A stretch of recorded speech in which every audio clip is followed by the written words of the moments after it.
they are still entitled to some share one way or another. So it is not Rigathi Gachagua who said that a government is like a company. It is the agreement of the Kenya Kwanza, which I will be tabling in the National Assembly. It is not me. It went ahead to say it. He said, ANC and Ford Kenya would have 30% share of national government positions.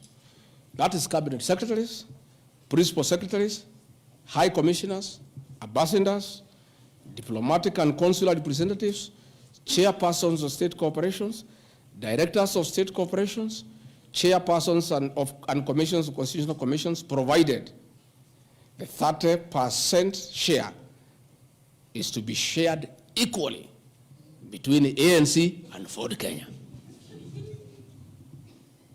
Sasa mimi nikiambia watu wafuate share yao, makosa yangu ni gani? Iko hapa. I did not sign. They went ahead. Musalia Mudavadi and Wetangula. And they must follow these things. Because I will not follow for them because I was not party to the Western agreement. The agreements were with regions.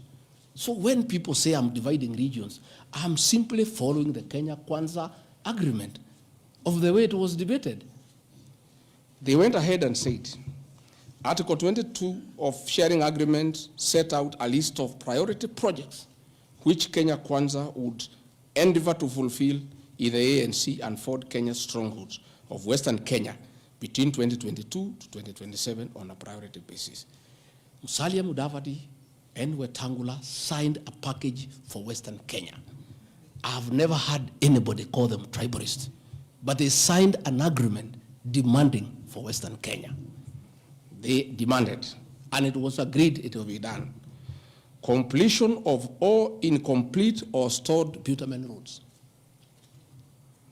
Construction of an extra 1,000 kilometers of bitumen in Western Kenya. Revival and modernization of sugar factories in Western Kenya. Establishment of new industries identified in Article 22 of the agreement.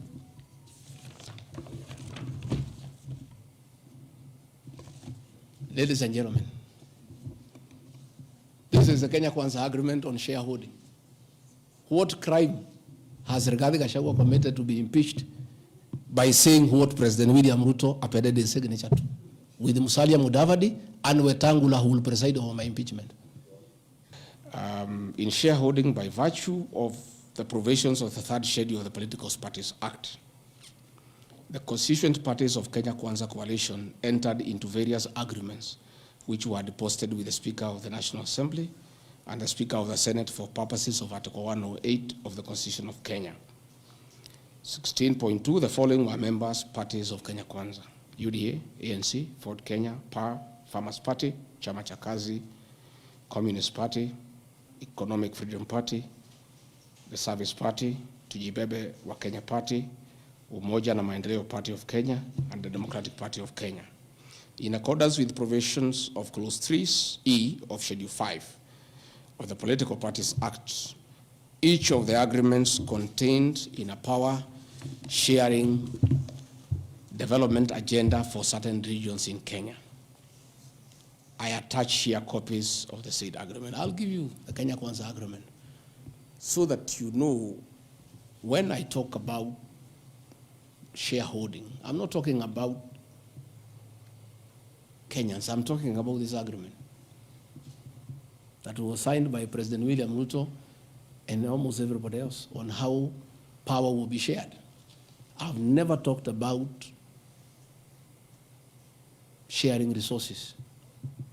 I have been talking about power sharing for people to get what they deserve in sharing power in accordance with this agreement. Like, for example, in an agreement between UDA, ANC, and Ford Kenya, the UDA would nominate the president and the deputy presidential candidates, which has happened.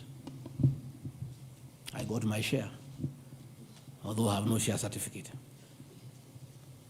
The president would guarantee the stature, dignity, financial and operational autonomy of those of the deputy president. It's in the agreement. The Office of the Deputy President will be allowed specific duties identified at Article 21 of the agreement. ANC will be allocated a position of Prime Cabinet Secretary to be established within 14 days. It was given to Musalia.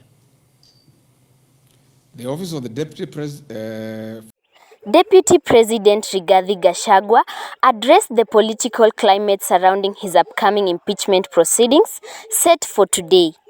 He called on leaders from the Western region, particularly Musalia Mudavadi and Moses Wetangula, to refrain from condemning him and to focus on the agreements that define their roles within the Kenya Kwanza government. Gachagua clarified that when he spoke about shares, he was referring specifically to political positions rather than financial resources or development funding. He emphasized that various regions had negotiated their representation in the government, with Mudavadi and Wetangula securing a 30% share for their bloc. However, he noted that they were also expected to deliver 70% of the votes, a commitment that he claimed had not been fulfilled. His remarks come at a critical time as the impeachment process unfolds, highlighting the internal tensions and the importance of accountability with the coalition. Gachagua's plea for unity reflects his concerns about maintaining stability in the administration amidst these challenges.